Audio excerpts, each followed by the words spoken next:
അധ്യായം 2. റൂത്ത് ബോവാസിൻ്റെ വയലിൽ. നവോമിയുടെ ഭർത്തൃ കുടുംബത്തിൽ ബോവാസ് എന്നു പേരായ ഒരു ധനികൻ ഉണ്ടായിരുന്നു. ഞാൻ പോയി എന്നെ അനുവദിക്കുന്നവരുടെ വയലിൽ കാലാപെറുക്കട്ടെ എന്ന് മോവാബിയായ റൂത്ത് നവോമിയോട് ചോദിച്ചു. അവൾ പറഞ്ഞു, പൊയ്ക്കൊള്ളുക. റൂത്ത് വയലിൽ ചെന്ന് കൊയ്ത്തുകാരുടെ പിറകെ കാലാപെറുക്കി. എലിമലേക്കിൻ്റെ കുടുംബത്തിൽപ്പെട്ട ബോവാസിൻ്റെ വയലിലാണ് അവൾ എത്തിച്ചേർന്നത്. ബോവാസ് ബേത്ലഹേമിൽ നിന്ന് വന്നു. കർത്താവ് നിങ്ങളോടുകൂടെ എന്ന് പറഞ്ഞ് അവൻ കൊയ്ത്തുകാരെ അഭിവാദനം ചെയ്തു. കർത്താവ് അങ്ങയെ അനുഗ്രഹിക്കട്ടെ എന്ന് അവർ പ്രത്യഭിവാദനം ചെയ്തു. കൊയ്ത്തുകാരുടെ മേൽനോട്ടം വഹിച്ചിരുന്ന ഭൃത്യനോട് ബോവാസ് ചോദിച്ചു, ആരാണ് ഈ യുവതി? നവോമിയോടൊപ്പം മൊവാബിൽ നിന്ന് വന്ന മൊവാബിയ സ്ത്രീയാണിവൾ എന്ന് ഭൃത്യൻ മറുപടി നൽകി. വയലിൽ കാലാപെറുക്കാൻ അനുവദിക്കണമേ എന്ന് അവൾ അപേക്ഷിച്ചു. രാവിലെ മുതൽ ഇതുവരെ വിശ്രമമില്ലാതെ കാലാപെറുക്കുകയാണ്. അപ്പോൾ ബോവാസ് റൂത്തിനോട് പറഞ്ഞു, മകളെ, കാലാപെറുക്കാൻ ഇവിടം വിട്ട് മറ്റു വയലുകളിൽ പോവേണ്ട. എൻ്റെ ദാസിമാരോട് കൂടെ ചേർന്ന് കൊള്ളുക. അവർ കൊയ്യുന്നത് എവിടെയെന്ന് നോക്കി അവരെ പിന്തുടരുക. നിന്നെ ശല്യപ്പെടുത്തരുതെന്ന് ഭൃത്യന്മാരോട് ഞാൻ പറഞ്ഞിട്ടുണ്ട്. നിനക്ക് ദാഹിക്കുമ്പോൾ അവർ കോരി വെച്ചിട്ടുള്ള വെള്ളം കുടിക്കാം. അവൾ സാഷ്ടാംഗം പ്രണമിച്ചുകൊണ്ട് ബോവാസിനോട് പറഞ്ഞു, അന്യനാട്ടുകാരിയായ എന്നോട് കരുണ തോന്നാൻ ഞാൻ അങ്ങേക്ക് എന്തു നന്മ ചെയ്തു?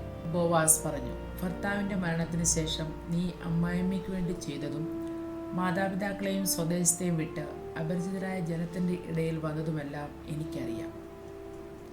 നിന്റെ പ്രവൃത്തികൾക്ക് കർത്താവ് പ്രതിഫലം നൽകും. നീ അഭയം പ്രാപിച്ചിരിക്കുന്ന ഇസ്രായേലിൻ്റെ ദൈവമായ കർത്താവ് നിന്നെ സമൃദ്ധമായി അനുഗ്രഹിക്കും. അപ്പോൾ റൂത്ത് പറഞ്ഞു, യജമാനനെ, അങ്ങ് എന്നോട് വലിയ ദയയാണ് കാണിക്കുന്നത്.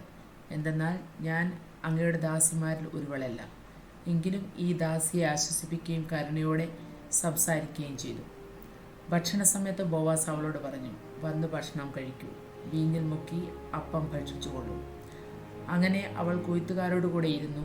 അവൻ അവൾക്ക് മലർ കൊടുത്തു. അവൾ ഭക്ഷിച്ച് തൃപ്തിയായി ബാക്കിയും വന്നു. അവൾ കാലാപെറുക്കാൻ എഴുന്നേറ്റപ്പോൾ ബോവാസ് ഭൃത്യന്മാരോട് പറഞ്ഞു, അവൾ കറ്റകളുടെ ഇടയിൽ നിന്ന് ശേഖരിച്ചു കൊള്ളട്ടെ. അവളെ ശകാരിക്കരുത്. കറ്റകളിൽ നിന്ന് കുറേശ്ശെ വലിച്ചൂരി അവൾക്ക് പെറുക്കാനിടണം. അവളെ ശാസിക്കരുത്. അങ്ങനെ അവൾ സന്ധ്യ വരെ കാലാപെറുക്കി. തിരിച്ചപ്പോൾ ഏകദേശം 1 ഏഫ ബാർലി ഉണ്ടായിരുന്നു. അവൾ അത് എടുത്തുകൊണ്ട് നഗരത്തിലേക്ക് പോയി താൻ ശേഖരിച്ച ധാന്യം അമ്മായിയമ്മയെ കാണിച്ചു. ബാക്കി വന്ന ആഹാരം അവൾക്ക് കൊടുക്കുകയും ചെയ്തു. അമ്മായിയമ്മ ചോദിച്ചു, എവിടെയാണ് ഇന്ന് നീ കാലാപെറുക്കിയത്? എവിടെയാണ് ഇന്ന് നീ ജോലി ചെയ്തത്? നിന്നോട് കരുണ തോന്നിയ മനുഷ്യൻ അനുഗ്രഹീതനാകട്ടെ. താനിന്ന് ജോലി ചെയ്തത് ബോവാസിനോട് കൂടെ ആണെന്ന് അവൾ അമ്മായിയമ്മയോട് പറഞ്ഞു. നവോമി മരുമകളോട് പറഞ്ഞു, ജീവിച്ചിരിക്കുന്നവരോടും മരിച്ചവരോടും കാരുണ്യം കാണിക്കുന്ന കർത്താവ് അവനെ അനുഗ്രഹിക്കട്ടെ. അവൾ തുടർന്നു, അവൻ നമ്മുടെ ബന്ധുവാണ്, ഉറ്റബന്ധു. റൂത്ത് പറഞ്ഞു, കൊയ്ത്ത് മുഴുവൻ തീരുവോളം വേലക്കാരുടെ കൂടെ ഉണ്ടായിരിക്കണമെന്ന് അവൻ എന്നോട് പറഞ്ഞിട്ടുണ്ട്. നവോമി മരുമകളോട് പറഞ്ഞു, മറ്റു വയലുകളിൽ പോയി ശല്യമേൽക്കാനിടയാകാതെ നീ അവൻ്റെ ദാസിമാരോട് കൂടെ പോകുന്നതാണ് നല്ലത്. അങ്ങനെ ബാല്യയുടെയും ഗോതമ്പിൻ്റെയും വിളവെടുപ്പ് കഴിയുന്നതുവരെ അവൾ ബോവാസിൻ്റെ ദാസിമാരോട് ചേർന്ന് നിന്ന് കാലാപെറുക്കി തൻ്റെ അമ്മായിയമ്മയോടൊത്ത് ജീവിച്ചു.